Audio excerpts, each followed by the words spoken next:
everyone, it's FG again, and I'm underneath here in the front of the engine. And let me see if I can get a pan over to the side here and show you. And let me see if I can manage to get past here.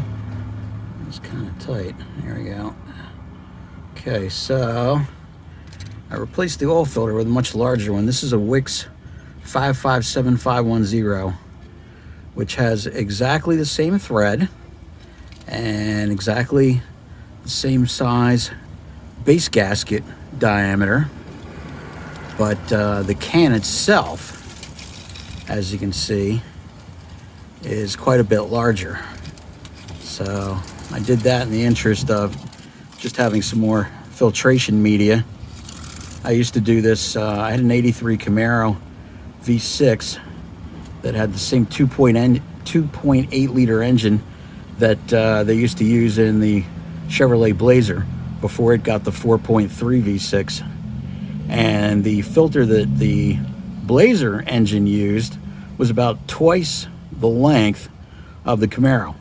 And I have no idea why they specified the smaller filter on the Camaro, because the big filter fit with no problem at all. It went past the exhaust and everything else that was in the way, the steering shaft and steering box and everything, cleared everything just fine. So it was really weird to me that they'd use such a tiny filter. And so I hear people arguing, oh, well, the factory filter was good enough. I don't understand why you need a bigger one. That doesn't make any sense.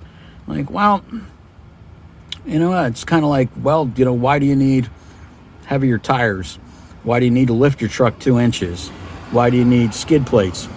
Why do you want to upgrade this and upgrade that? You know, there's an awful lot of things that you could say, oh, sure, it's good enough. Why are you messing with it? Why isn't good enough good enough? Well, because sometimes you want to upgrade things.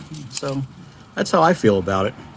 So this is my little experiment here, and it's not really a mod. I guess it's really just a swap and replace. It's so simple. I just wanted to get a video of this before I go ahead and put all the skid plates back on.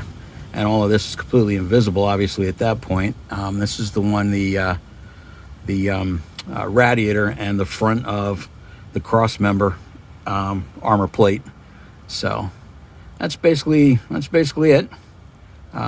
These are not particularly cheap filters, so I'm not sure if I'm going to continue this experiment. Well, I'll have to see it. They're at least double what the price of a good filter in the factory size is. So I'm gonna have to think about that. We'll see how it goes. But anyway, until next time, FG out.